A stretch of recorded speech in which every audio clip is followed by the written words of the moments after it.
So one of the things that I've been asking at the end of these videos has been, what do people want me to talk about? And the answer to that is apparently people want Malloy to talk about Malloy. So, what I have actually been asking people to do on the sly is to ask me questions, to feed me any question that they want, and to find out what my answers to those questions will be. I obviously don't mind any questions at all. I don't have any vetting process, so some of these are going to be a bit of a surprise to me, as I'm sure they will be for you as well. They can be on a wide range of topics. I haven't set any precedent, I haven't set any limits or anything. Depending on how this episode goes, I might actually have to change that, but we shall see. So, it's time for Malloy's freaking huge laptop, which I have the questions on. I'm just going to pick some random ones and we'll see how things go. So, first one, please let it be a good one. How did you design your persona?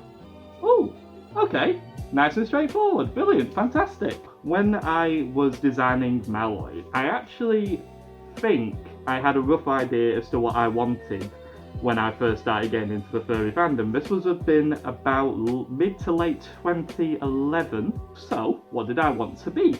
And so I started having a look at some of the various fursuiters and the various characters that seemed to be a little bit more prevalent. I didn't want to be just part of a big group. I did want him to be, you know, unique in some way, but I also didn't want something that was so over the top. I wanted to adopt a few things but played a bit to my personality, and one of the things that I definitely wanted was to be a fox. My favourite character was Tails from the Sonic franchise, from the games and the cartoons, and I know that probably makes me come across as absolute furry trash, but it's the truth. But I didn't want him to be a complete and utter knockoff, so I then started thinking, well, what are some of the aspects of him that I really like? Well, I bet he's cute, so hopefully that worked out. And originally I was thinking, well, what sort of colours do I want? I want maybe two-tone colours. I didn't want him just to be one straight colour, because I actually thought that would be a little bit boring and not really stand out very well. So I wanted something bright, I wanted something that was really colourful. And then I started thinking, well, what's the other colour? And with Tails, in the games in particular, and in some of the earlier shows, he's bright orange or orange/brown. And I started thinking, well, that might work. And in some of the early art that I got of Malloy, when I started getting brave enough to actually commission my first art pieces, he did lean more towards the orange side of things, orange and white. And then I think over time, when I started commissioning more people, they started painting him more yellow. And rather than complain about it, rather than say, oi, that's actually not the colour that he is, fix it now, I actually started looking and I thought, yeah, that actually works. That actually makes him stand out a little bit more. So that was basically how I started adopting the yellow. And then when I ultimately got him, my fursuit maker made him as bright yellow as possible. And I immediately thought, you know, that is absolutely perfect. That is spot on, perfect, straight away. You've done it. He's a yellow boy for life. So I think it was a combination of things. I started with the vaguest idea, and it sort of matured over time. It sort of evolved into what he is today, right? Even down to the hair. Like originally, my first art pieces of him had this similar sort of tails bangs, so like the three sort of bits that flop down there. Of course, that made him look like even more of a tails rip-off. So again, that sort of changed over time. It became more fluffy. Sometimes I still have artists doing with these sort of mohawk sort of fringe, if you want to call it that. But I actually quite like the bouffant.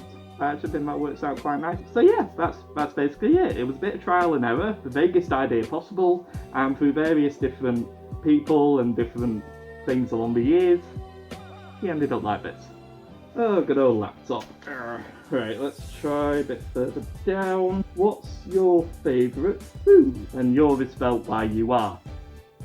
I remember being a kid, and no word of a lie, I was the most absolute fussy, pickiest eater you could ever imagine in your absolute life. I was an absolute nightmare when it came to cooking. I didn't eat anything spicy, anything that looked slightly different. I was like, no, No. And that went on for quite a while. And then I think, I don't actually even know. I honestly went from not liking anything to do with spice at all to falling in love with spicy food. I absolutely love hot spicy food. When I go out, I will try and find the spiciest thing on the menu. And when it comes to actually cooking, one of the things I really quite like doing now that I can actually cook, it's done me years to get to work my own oven, so if anyone comes over for food, it's trial and error. Yeah, I do like experimenting a little bit when it comes to different spice, different temperature combinations. I really do enjoy making my own. Sausage pasta is definitely one that I really enjoy making. It's really easy to make, it's really quick to make, and it gives you a lot of room to really experiment, particularly with the sauce. And what I like doing with the sauce is I'll get the blandest sort of pasta, sort of dolmio-like sauce as the base, and then I'll add all these different flavorful combinations. My brother and his partner a while ago bought me a set of like different spice, little assorted sauces in little glass bottles. And I just decided, you know, one day I'm just going to throw them all in. Just go throw them all in and see what comes out. And it actually tasted really damn good.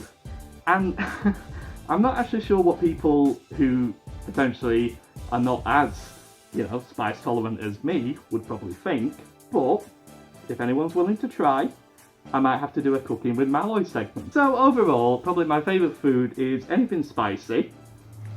Chicken. And what's a random one I can think off the top of my head? Eggs. What's the funniest thing to happen to you in fursuit? You know when you just get an image straight away in your head? As soon as I read that question, I knew what I was going to say to this one. So I mentioned earlier that one of the things I really like about Malloy is how bright and colourful and yellow he is, and how the yellow of his fur evolved over time so that he's now the brightest banana-coloured yellow fox you could ever possibly imagine. That is both a blessing and a curse, and trust me when I say I have got experience as to why this is a bit of a curse. Now, living in Manchester, we don't tend to get the nicest of weather at most points of the year. When we do, everyone makes a big fuss and everyone really enjoys it when there's a little bit of sun. But recently, we've not so much had a little bit of a sun, but when we do get it, it's an absolutely blazing orb of hate, bearing down at us from the sky.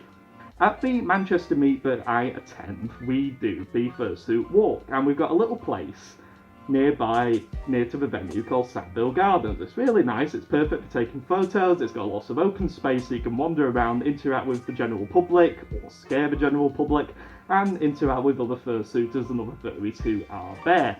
And naturally, I wanted to show off Malloy, so there I was. I didn't have the coat on, I just had his full body suit, as yellow as everything else about him, bright as anything you can imagine, and there I went as confident as you like, strutting my stuff down the avenue and into Sackville Gardens with everyone else.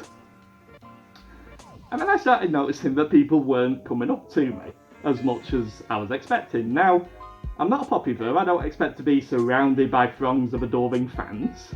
Well, not that I would mind that, but, you know, I noticed that quite a few people were giving me a bit of a wide berth, and I thought, oh, okay, I mean, fair enough. I mean, it is quite warm anyway, so I'm not exactly 100% wanting every single person to be hugging me, crowded around me, etc., because I might overheat and I might pass out.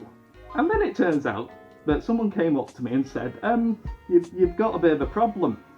And I thought, well, what's the issue? No one's telling me. It's like, you've got all these wasps flying around you. You've got bits all in your fur, and I thought, you what?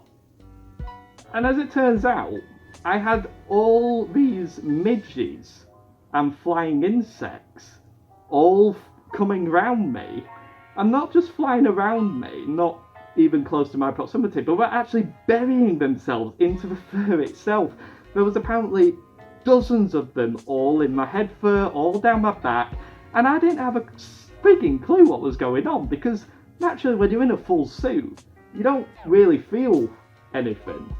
So as it turns out, because he was so bright and because he was so violently yellow, they also must have mistaken him for some sort of giant flower.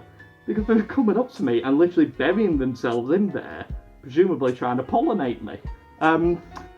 So that required instant rushing back to the venue, stripping him off, getting the comb out and brushing every single inch to get him out. And I think I managed it, but even now I'm sort of testing myself just to make sure that there's not anything around here. So yeah, there's another tip for you when fursuiting.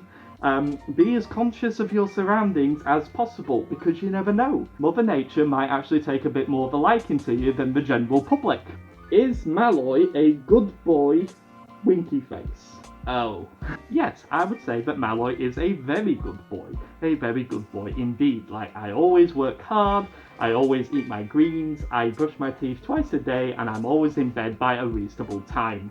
That's what you meant, right? Do I go down the paint me like one of your French foxes? No. No. Let me find out. Yeah, moving on. Let's, call me.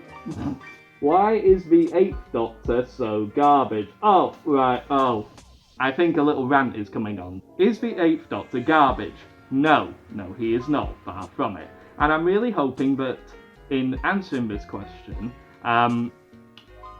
you're more wondering about why is the solo appearance of him physically on TV perhaps not as good and well remembered as other aspects of Doctor Who. For those who don't know, before the 2005 return of Doctor Who, there were 8 actors who appeared as the Doctor on television. William Hartnell, Patrick Troughton, John Pertwee, Tom Mason...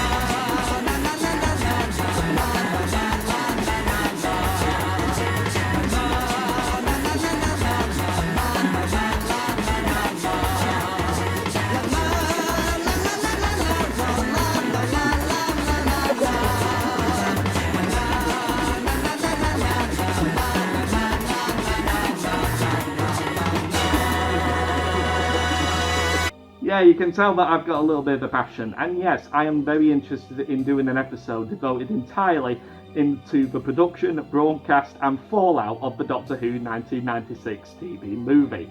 Let me know if it's something you want me to talk about, or if you thought that was more than enough ranting for one occasion. Do let me know what you think, like and subscribe if you liked what you saw, share and comment and email, whatever you want to do. Please let me know what more stuff you want me to be reviewing about, talking about, discussing, or just ranting about. Honestly, it's all up to you. I'm Malloy, I talk and review about things, and I hope you have a good time, and I'll see you again soon.